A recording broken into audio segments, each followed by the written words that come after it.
Okay, we've been talking about Singer, and we're going to continue on. So I mentioned some of the objections that he deals with in the reading. I'm going to mention two more that I typically get from students when I teach this in class. Normally, this topic gets a lot of responses. As I said, I think some people really don't like the idea that they're acting wrongly by not giving away their money.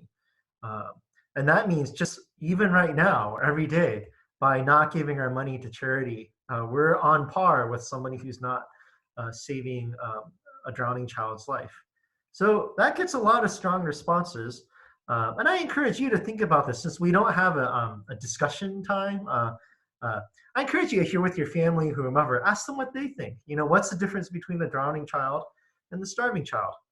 Okay, now here's two objections I often get, which is one, with a drowning child, you can be sure you're going to save them, but with a starving child, you're less sure. Okay, that's one objection, and the other objection could be, why does it have to be saving a starving child? Can't we save a child in a different sort of way? Let's say with malaria nets, or delivering, making sure people get water, or they get the right sorts of medication. Okay, so I'll deal with the second objection first.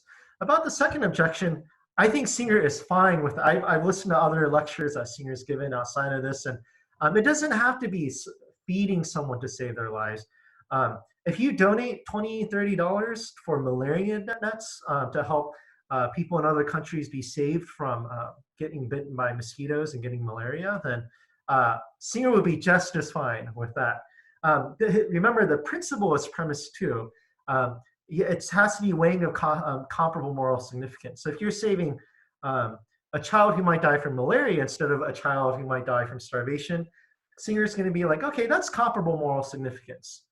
What isn't comparable moral significance is saving a child's life in some way or another versus you getting another outfit. Okay, hope that makes sense.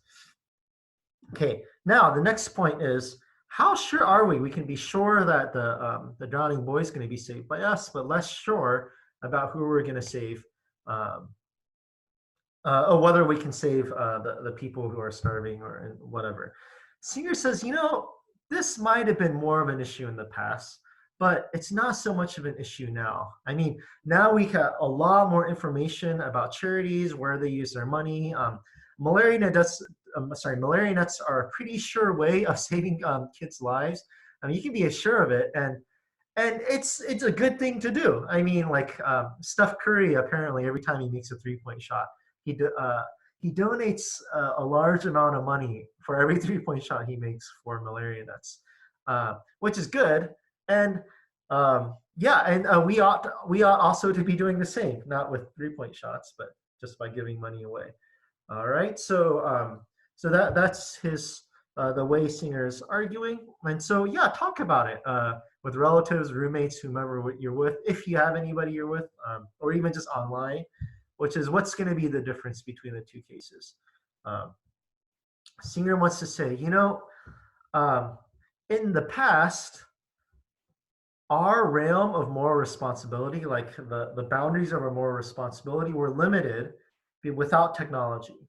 Okay, like if 1,000 years ago, I'm under no more responsibility to help people that are thousands away. I don't know about them. I don't know what's going on. I have no ability to help them. That's different. That's different now, right? Now we actually have the ability to know what's going on in other countries. We have the ability to know how we can help them and how our money can help them. So that's going to be the difference, and that's relevant to premise three.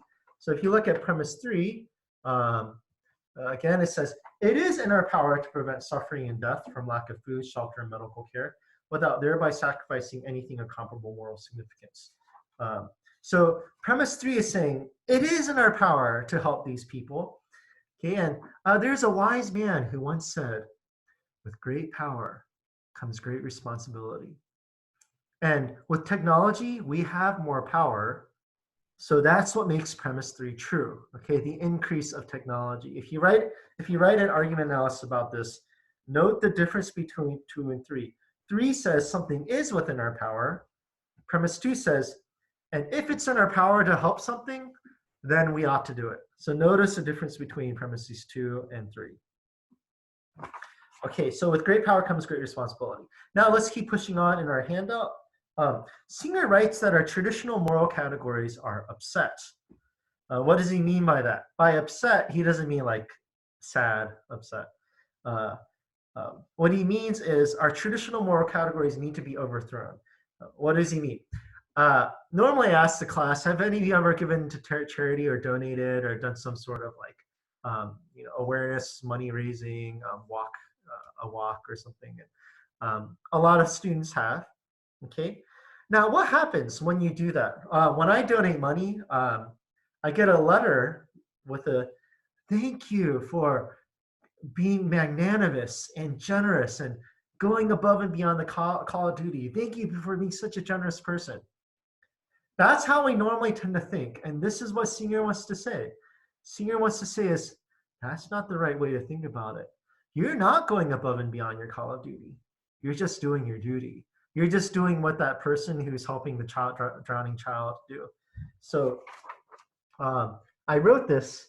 There's our duty and our obligation. And then there's what's supererogatory, S-U-P-E-R-E-R.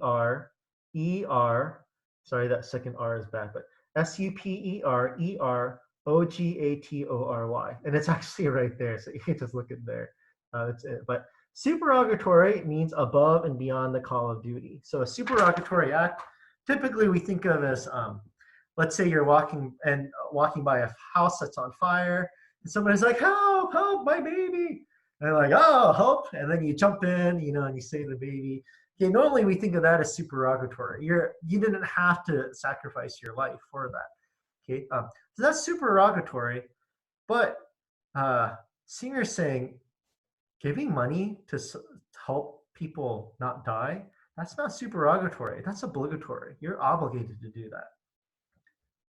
All right, so that's that point. So know what supererogatory means. Lastly, Singer attempts to answer the question, how much are we obligated to give? How does he answer this question on page 158? Okay, now Singer, if it were in Singer's hands, we would be giving until basically we're not able to give anymore, and because you're supposed to be giving as long as you're not sacrificing of anything of comparable moral significance. All right, so that's a lot. You should actually be sacrificing some of your food because you could eat cheaper, okay, and a little bit less to keep that money and save somebody's life. Now, a lot of you are going to be resistant, but it's hard to find what's wrong in the reasoning. I mean, premise 2 seems really good. Okay. That said, Singer notes on page 158 that for a lot of people, this is too much. They're not going to buy it. Okay. And that's why he says on page 158, he's going to give a more moderate version of the argument. And that's the argument I was talking about where you do 1, 2 star, 3 star, 4. Or 2 star just says, if it is in our power to prevent something bad from happening without thereby sacrificing anything morally significant, then we ought morally to do it. So it's not just about comparable moral significance now, it's about anything moral significant. So let's say I promised my child, I don't have a child, but let's say I promised my child that I would buy them a gift, okay?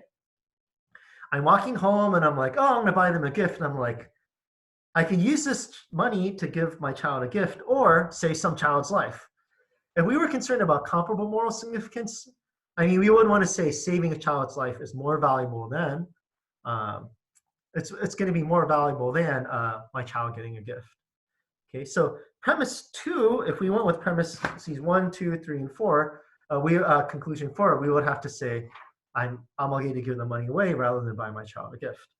But Singer says that's too much, so I'm going to give you a more moderate argument, which is, look, if you have to sacrifice something of moral significance, like keeping your promise to your child and then giving them a gift, then give your child the gift. And even though it's worse for a child's life to die, go and give your child a gift, because that's something morally significant. Okay, so on this version of the argument, you should still be doing good things in your own communities. You should be giving keeping your promises to your children and so forth.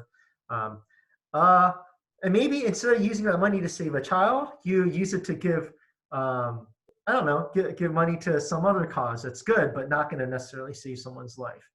Okay, maybe help somebody's education, something like that. Okay, now Singer would be like on the second version of the argument. That's fine. You'd still be sacrificing of moral significance. That's the second version of the argument. Okay, but we still shouldn't be spending money on these extra unnecessary things that America uses their money on. Things we don't really need, right? But they're not quite something we would call morally significant. Now, does Singer ever define moral significance? He doesn't really, so it's a little bit unclear, but we can have a general idea, I think, of what he's after. All right, so that's going to be addressing the question, how much are we obligated to give? Singer thinks a lot, right? Until you're at comparable moral significance. But Singer gives a second argument as saying, at least give until you're giving, until anything that's extra that you don't really need, that's the stuff you should be giving away. That's the more moderate version. So that's two versions of his argument. Okay, so so think about that. And lastly, these are just some reflection questions at the end of the handout. Do you agree with the premises of Singer's argument? Are you willing to give? What sorts of things personally keep you from giving? So a lot of you should be really honest with yourselves right now. Okay, am I resisting Singer's argument just because I don't want to give up things? If so, then I would encourage you, think about what doing the right thing. Think about how you feel about that kid that's drowning or the person that would ignore the drowning child. And think about what sort of person you want to be in terms of your giving. So even if you guys aren't convinced with this strong version of argument, I hope some of you are convinced by the moderate version of his argument. And you think, okay, instead of using my money for unnecessary things, I should be using my money to help the world become a better place. All right, so now a last point, people sometimes ask, well, Singer, how much money do you give, right? I always have students ask that.